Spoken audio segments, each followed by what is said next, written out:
Alrighty, welcome to another Sport Bike Haven Productions.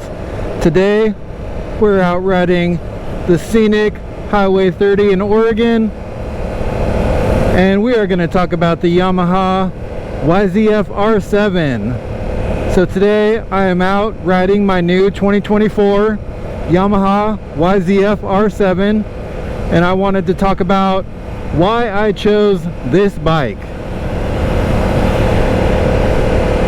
So I chose this bike mainly because I wanted a bike with a little bit of power, with sport bike handling and aesthetics.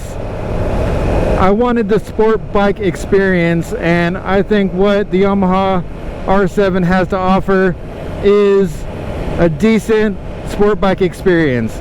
It has adjustable suspension, quality brakes, a great sport bike setup overall, and it's all in a very simple, very elegant, and very reasonable price package overall. Now I got that in contrast to my Kawasaki Ninja H2. Now I also have the H2, and I love that bike so much, but every single time that I take it out, it feels like such a massive, thing that's going on. It's like a holiday every time. And some days you just want to hop on the bike and go for a little cruise and not be so worried about every little thing. You're not gonna plan on driving extra fast or doing anything crazy like that. You're not planning on kicking it with people and having that bike to start some conversation. So I just really wanted a bike that was sporty, affordable, something that I could just put average miles on and really enjoy. Now I think that the Yamaha R7 is a very enjoyable bike. I don't think that it's anything to shake your head at. It's a bike that has a lot of usable power. I'll be the first to admit that my skill is pretty average, and the 4-cylinder 1000cc bikes are in all honesty just above my skill level, and that's fine. They're great bikes. They're still fun to go ride. If you have any understanding of like body position and cornering, you can still get out there and toss those bikes around a little bit and have a great time. But in all honesty, those bikes just have so much power that going on pretty much any road is just the amount of power that those bikes have versus the road conditions and like speed limits, and even going double the speed limit, those bikes have just like way more power than is what is usable for most people. And we kind of see this trend in the motorcycle market right now, where a lot of manufacturers are introducing these middleweight bikes that they still have the sport bike feel. The R7 is something like that. Suzuki just introduced the GSX 8, and these bikes, they're much more affordable and much more usable power than the race replica motorcycles. And I think a lot of the thing right now why we see a shift in the market has a lot to do with what people can afford,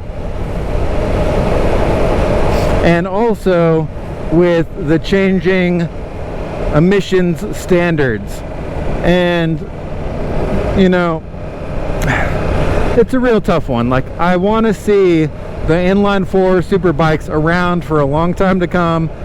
they're great bikes, and I would love to have basically all of them, you know.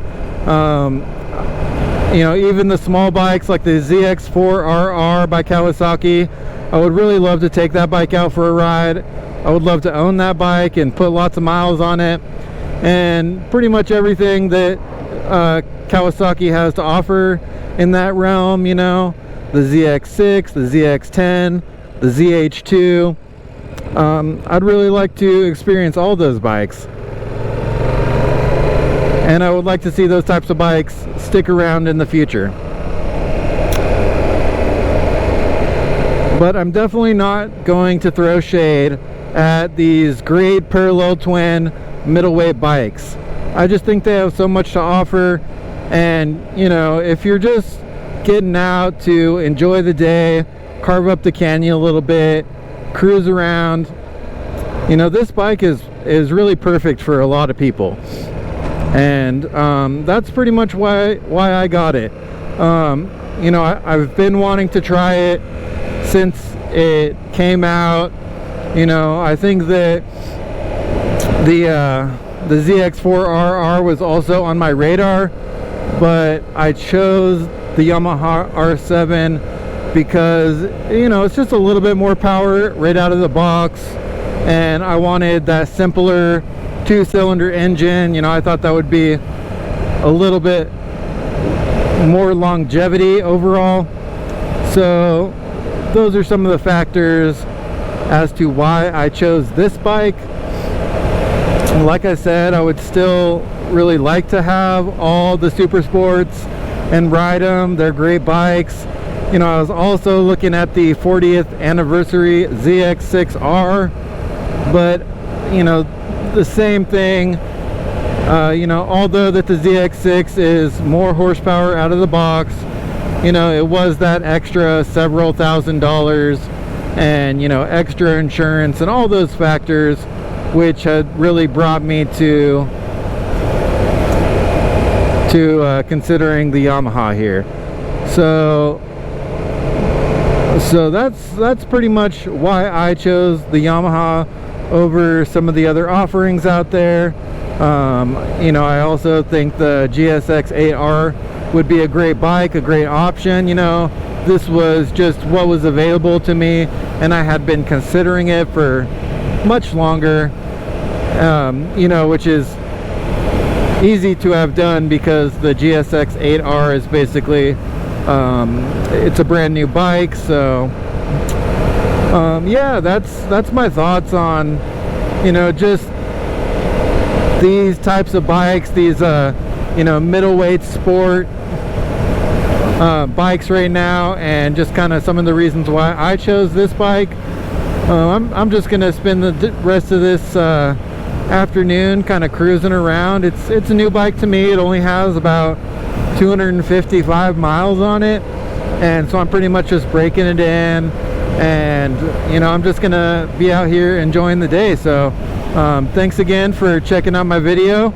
I hope the sound and the video quality was all good, and if you liked this video, please hit the like button and consider subscribing to my channel. Of course, it definitely helps out, and that's pretty much it for today. So until next time, I will see you in the next one. Have a great day, and thanks again for watching my video. Take care.